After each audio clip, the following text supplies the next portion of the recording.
I'm Zahir with Kelvin and Abdullah, and this is Nightline. News making the headlines. Matriculation student intake to have meritocracy, says Prime Minister. And government announces crackdown on buses after fatal Genting crash.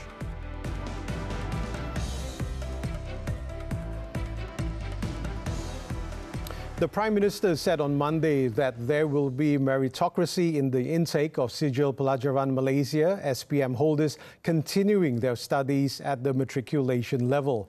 At the same time, Datuk Seri Anwar Ibrahim noted that the current Bumiputra quota system under the Education Ministry's matriculation program will remain unchanged. Anwar, speaking at the Prime Minister's Department Monthly Assembly in Putrajaya, said the decision made at last Friday's Cabinet meeting aims to address fairness in the education system. Sudah minta orang manik urai, sekolah manik urai, bersaing dengan Kolej Melayu atau Chungling dengan segala prasarana siap di bandar dan di sekolah-sekolah yang terbaik, dan minta bersaing dengan sekolah menengah di Kapit. Tentu bukan itu fairness. Jadi kena ingat, sementara kita setuju prinsip meritocracy, kita juga harus pertahankan prinsip keadilan, dan justice is fairness. Kalau kita tekankan merit saja, maka orang yang marginalized, yang miskin, akan kekal dalam keadaan sedemikian. On Sunday, Anwar announced that all students who obtain 10 A's and above in the SPM exam will be guaranteed a place in any matriculation program, regardless of race or religion, starting this year. The Prime Minister said that while meritocracy was important, there was still a need for justice and fairness to avoid disadvantaging marginalized and poor communities. Saya lihat anak orang besar pergi ke sekolah terbaik di dunia, balik menjadi seorang profesional dan intellectual. Dia pertahankan golongan elit di atas itu. Dan sudah lihat umpamanya, dan mereka kebetulan lebih pintar menulis. Jadi siapa yang akan wakili rakyat yang tersisih, terbiar, terpinggir ini? Siapa yang jadi wakil bagi rakyat yang susah? Kita sebagai kerajaan, apalagi Madani, harus lebih prihatin. Meanwhile, the Education Ministry MOE will collaborate with the Higher Education Ministry MOHE to screen applications from outstanding SPM students who did not receive offers to further their studies. The screening will involve applications through the MOE matriculation programs or UPU online under the MOHE. Kementerian Pendidikan dan juga Kementerian Pendidikan Tinggi adalah untuk melakukan sinergi bagi memastikan bahawa apa yang disebut dan dijamin oleh Yang Amat Berhormat Perdana Menteri itu benar-benar dapat kita terjemahkan dalam konteks memastikan tempat anak-anak ini untuk melanjutkan pengajian mereka ada di semua institusi pendidikan, baik di peringkat Kementerian Pendidikan Malaysia maupun di peringkat KPT. The MOE and MOHE will streamline the implementation to ensure no SPM high achievers who score 10 A's and above are overlooked in future admissions to higher education institutions. Placement offers and course selections will be based on candidates' qualifications and the availability of spots in MOE matriculation programs, while MOHE will concentrate on admissions to foundation and diploma programs at public universities. On another note, the Prime Minister has cautioned against excessive discussion of BlackRock's investments in the country, warning of potential harm to Malaysia's national interests. Anwar said the government's stance on the Gaza and Palestinian issue has always been clear and pronounced compared to other countries. Dalam sejarah dan ketimbang dengan negara lain, kita di antara yang paling jelas dan keras. Ya. Janganlah tuntut lebih dari itu kita seorang-seorang. Kita ini negara berkembang. Kita tengok tahap keupayaan kita. Janganlah kerana nafsu serakah nak tunjuk hebat, kita rosakkan kepentingan negara. Anwar said back in 2018, the then Prime Minister had emphasized on the need for Black Rock to enter Malaysia more clearly and prominently. In 2021, the then Prime Minister approved the proposal for the Employees Provident Fund, EPF, to hand over 600 million ringgit of special funds for Black Rock to manage. Anwar said that when people say all that was before the October 7 genocide, this understanding of politics, according to him, was indeed very weak, as the justice of Israel towards Palestinians had been going on since 1948. On the collaboration between Khazanah Nasional Berhad and EPF with global infrastructure partners GIP on their interests in Malaysia Airports Holdings Berhad, MAHB, Anwar said the cooperation between EPF and GIP had been in place since 2012. Last week, Anwar, who is also the finance minister, assured that the management of GIP would be fully controlled by the company and not BlackRock. The Transport Ministry will launch a major crackdown on all buses, beginning with tour buses on Tuesday, following a fatal crash in Genting Highlands, which claimed the lives of 2 tourists from China. Transport Minister Anthony Loke Siu Fook said officials from his ministry would hold discussions with their tourism counterparts on how to improve enforcement SOPs when it comes to travel companies and tour buses.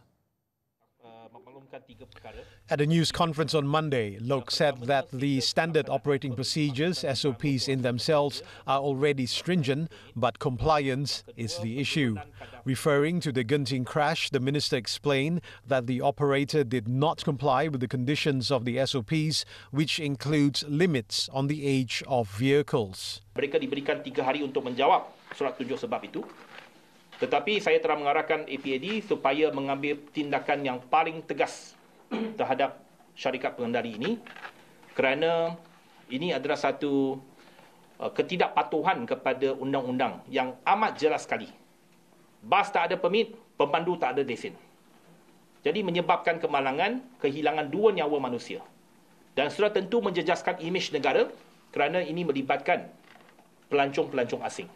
Loke suggested charging the travel firm involved in the crash under the Land Public Transport Act with failing to comply with license conditions. This provides for up to 2 years imprisonment, a maximum fine of 500,000 ringgit or both upon conviction.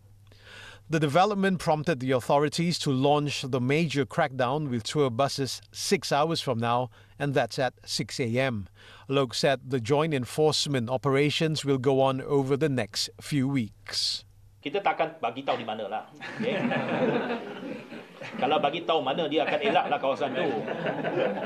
Of course, when we said operasi, kita dah bagi notis ada operasi. Dia jaga-jagalah. Kalau dia tak mau kena, dia pastikan dia patuhi syarat dan peraturan. I'm very kind already. Yes. I'm giving you notice. That's right. Okay? Kalau saya mau nakal sikit, saya tak bagi notis langsung. Terus buat je. Development of the new Shah Alam Sports Complex, KSSA, officially began on Monday, and it is set to become a new world-class landmark in Selangor. When fully completed, the KSSA, covering nearly 70 hectares, will stand out with its futuristic design, innovative features and green technology.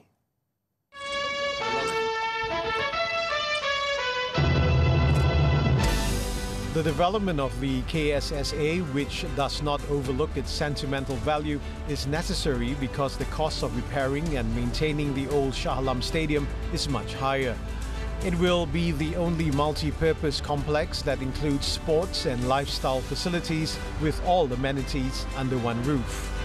This integrated project also is specifically designed as an inclusive destination for all groups, with a particular emphasis on access for the elderly and people with disabilities. KSSA's centerpiece, an ultra-modern stadium, is the focus of the first phase of development, featuring state-of-the-art facilities including a retractable pitch, the first of its kind in Southeast Asia, which will facilitate maintenance and enable hosting of various sports and other programs inside the stadium without damaging the pitch. In the same phase, which is expected to be completed by late 2026, a parking plaza and integrated transport terminal will also be constructed.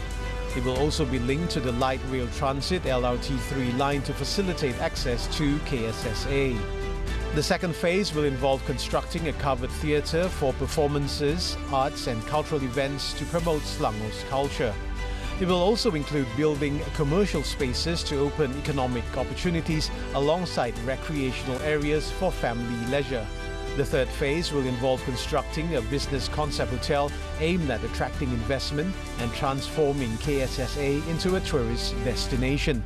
The entire project is scheduled to be completed in 2029.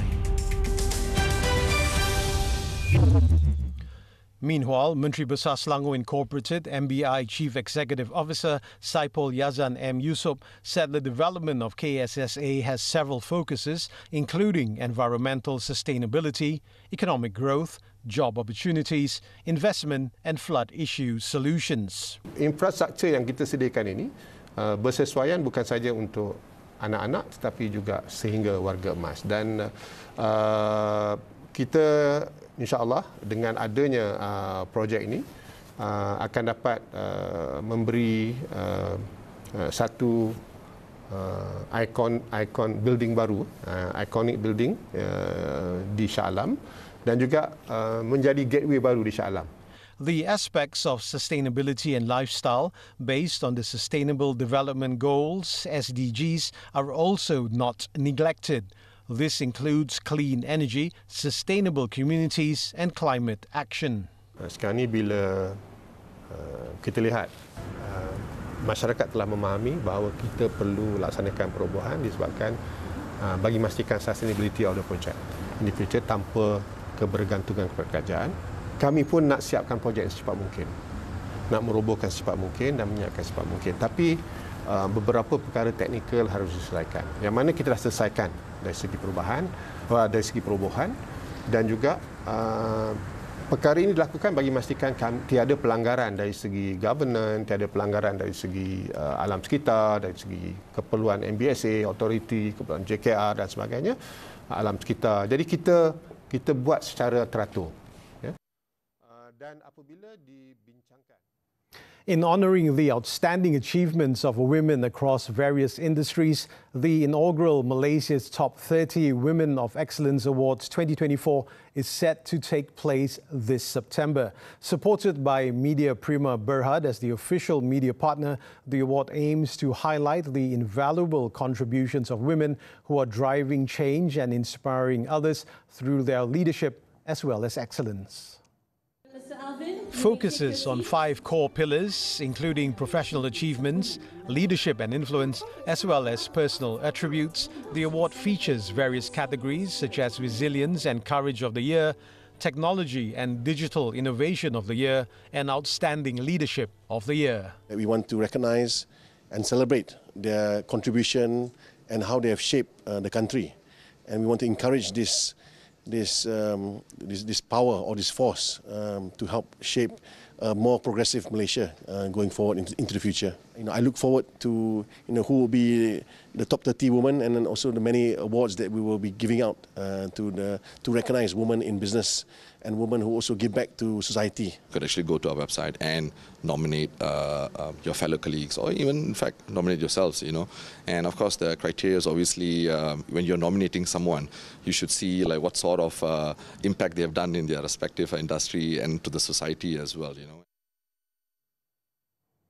Malaysia welcomes the idea of cooperating with Indonesia on a peacekeeping mission to Palestine if given the mandate by the United Nations. Prime Minister Datuk Seri Anwar Ibrahim said the matter was discussed with Indonesian President-elect Prabowo Subianto during a 3-minute phone conversation on Monday.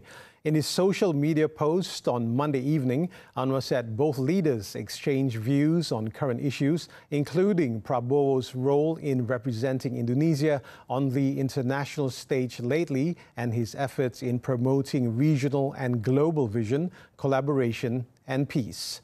Anwar said he also welcomed the idea of cooperation in a Malaysia-Indonesia international peacekeeping mission and the possibility of expanding this collaboration to the ASEAN regional level. touching on the humanitarian situation in Palestine, Anwar informed Prabowo of Malaysia's willingness to cooperate with Indonesia in any peacekeeping mission should the mandate be given by the UN. Anwar said he also expressed his gratitude for the success of Prabowo's recent high-risk surgery on his left leg and prayed for his speedy recovery. Australia restricts vape sales to pharmacies. This and more from the Foreign Front when we return.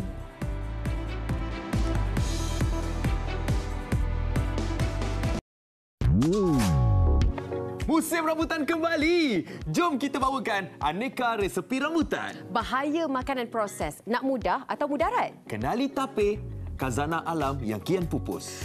Kandungan lucah di media sosial, bagaimana sebenarnya ibu bapa ini nak mengawal kanak-kanak daripada terjebak? Dan soal wang, kita bercerita mengenai simpanan tetap, adakah masih relevan? Semua ini di Malaysia hari ini setiap Isnin hingga Jumaat, juga di aplikasi Tonton. Hanya di TV3.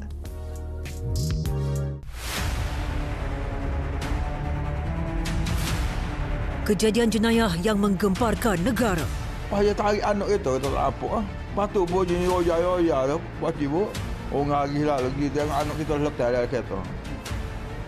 Buka je nampak beg duit dengan cincin ada atas meja. Kita tak hati.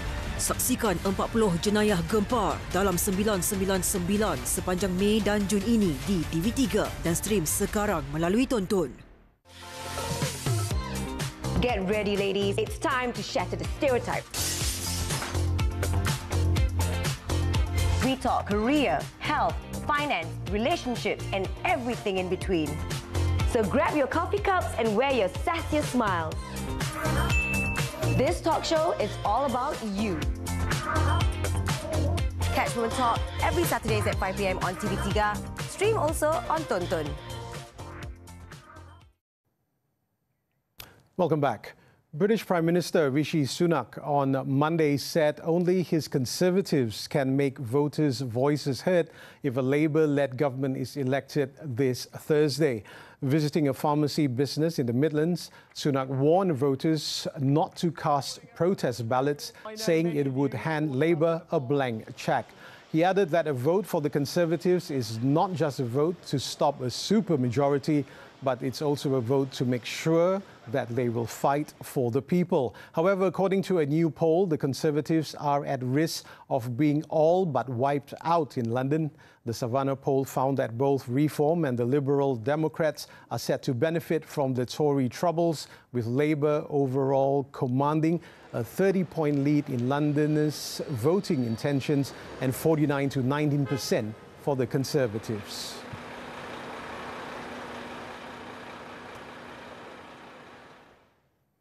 France's far-right National Rally RN party has won a resounding victory in the first round of the country's snap parliamentary elections.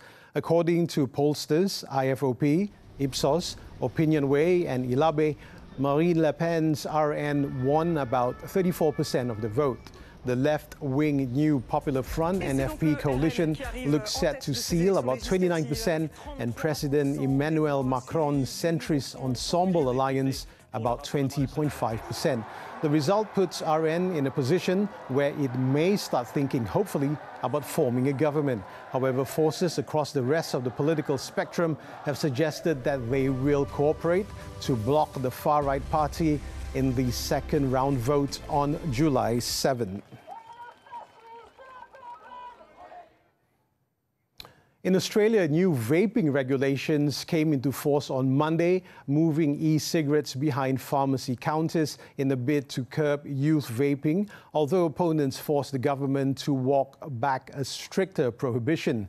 The laws, which passed last week, will restrict vape sales to pharmacies, requiring customers and those under 18 to obtain a prescription before purchasing.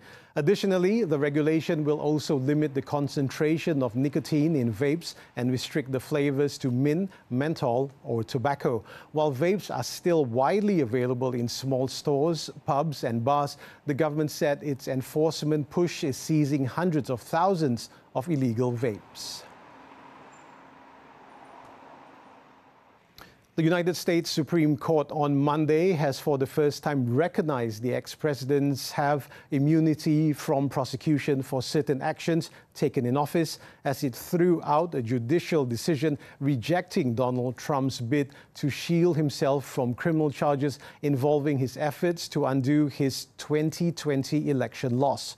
The court ruled 6-3 that while former presidents enjoyed immunity for actions they take within their constitutional authority, they do not apply for actions taken in a private capacity. Chief Justice John Roberts announced the landmark ruling on behalf of the court's 6-justice conservative majority, and the court's 3 liberal justices dissented. The ruling marked the first time since the nation's 18th century founding that the Supreme Court has declared that former presidents may be shielded from criminal charges in any instance.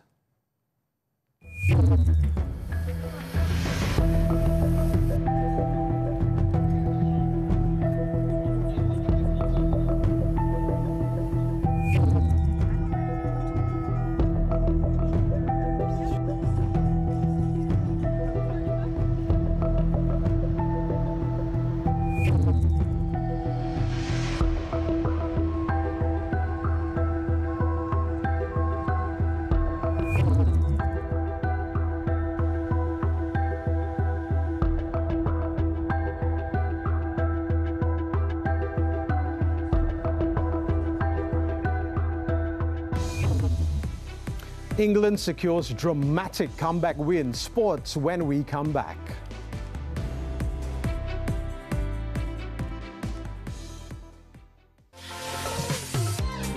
Get ready, ladies. It's time to shatter the stereotypes. We talk career, health, finance, relationships, and everything in between. So grab your coffee cups and wear your sassiest smiles. This talk show is all about you. Catch Women Talk every Saturdays at 5 p.m. on TV3. Stream also on Tonton. Muatan berlebihan ancam nyawa pengguna jalan raya. Saya ni dah tahu dah pegat ni. Bila dia pecah, pemandu tak sedar, aksiden. Lori disita, pemandu masih berdegil. Takkan macam ni banyak tuan. Ini lori dah sita dekat sini bang. Kita dah tak ada kerja bang, tentu. Saksikan 999 Selasa jam 9 malam di TV3 dan stream sekarang melalui Tonton.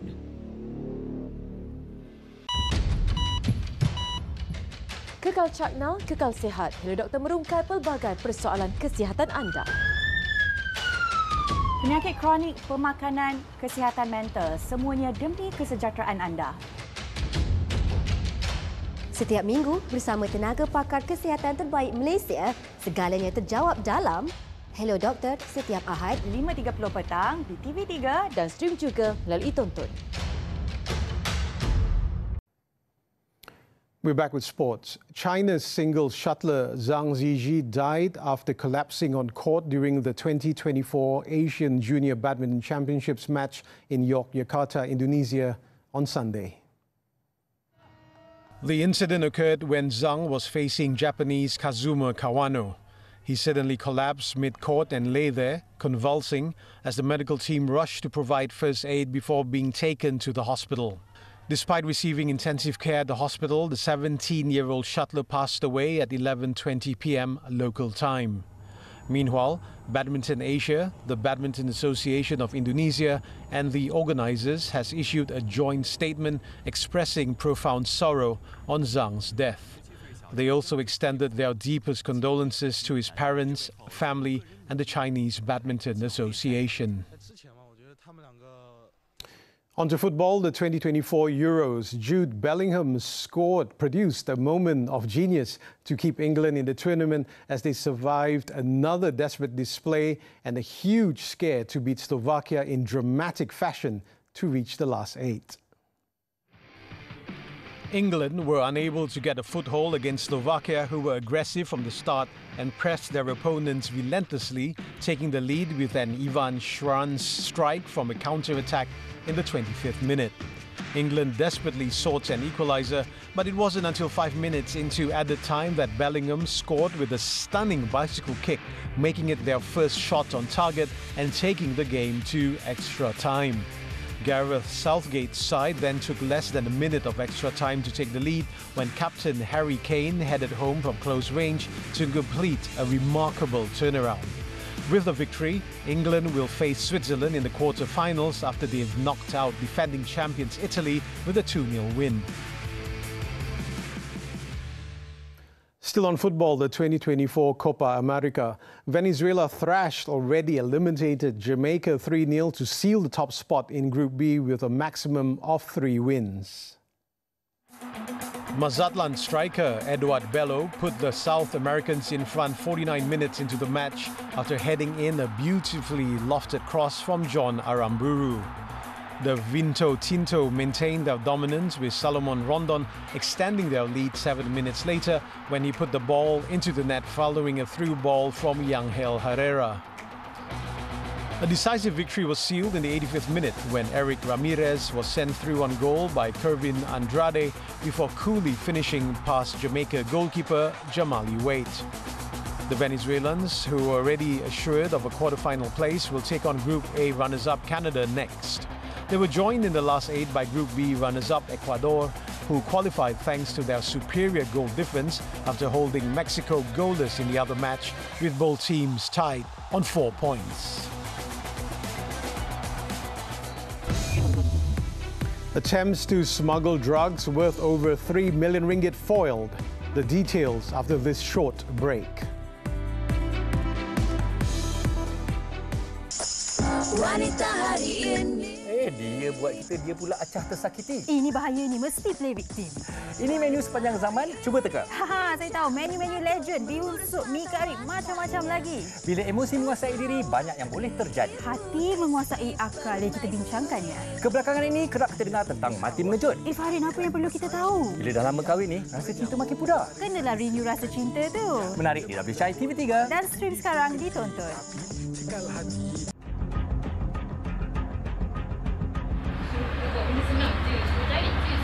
Itulah kau, anak orang miskin. Seorang remaja perempuan ditemui mati dengan kesan luka di seluruh badan dan tangan kiri putus. Dia cakap dia tak sedar, macam masuk hantu. Suspek nak pertahankan diri dia tikam bertalu-talu.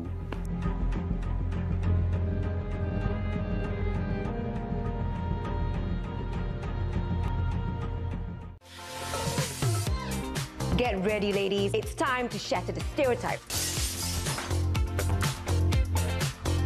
We talk career, health, finance, relationships, and everything in between. So grab your coffee cups and wear your sassiest smiles. This talk show is all about you.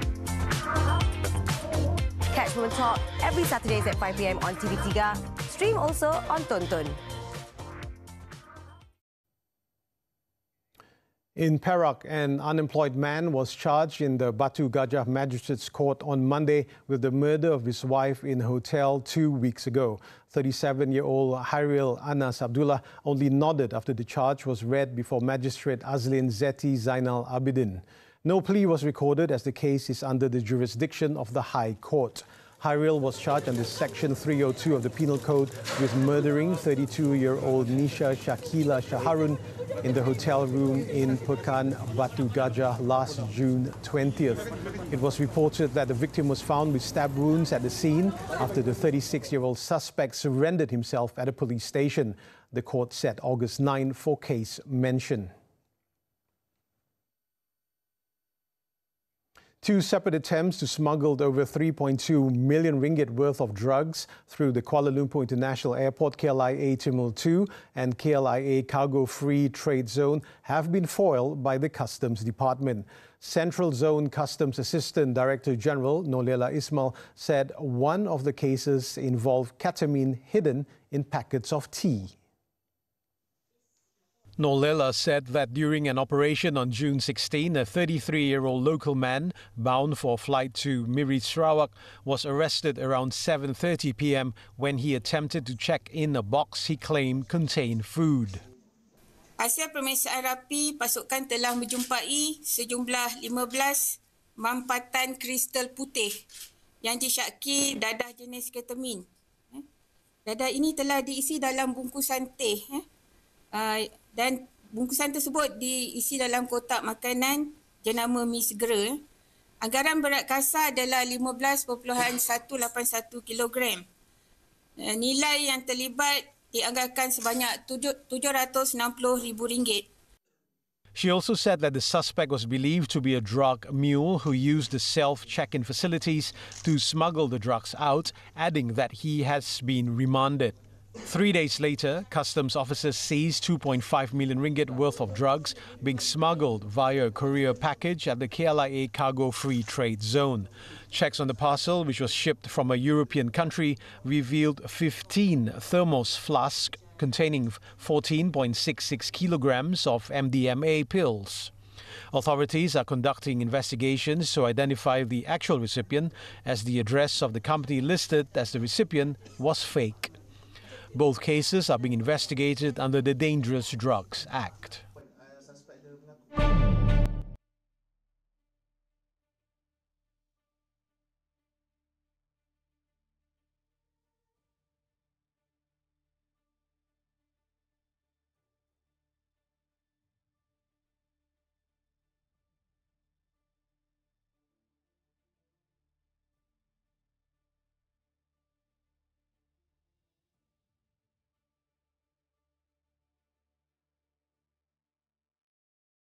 As Nightline draws to a close this time around, let's take a look as the World Egg Throwing Championships took place on Sunday in Lincolnshire, England.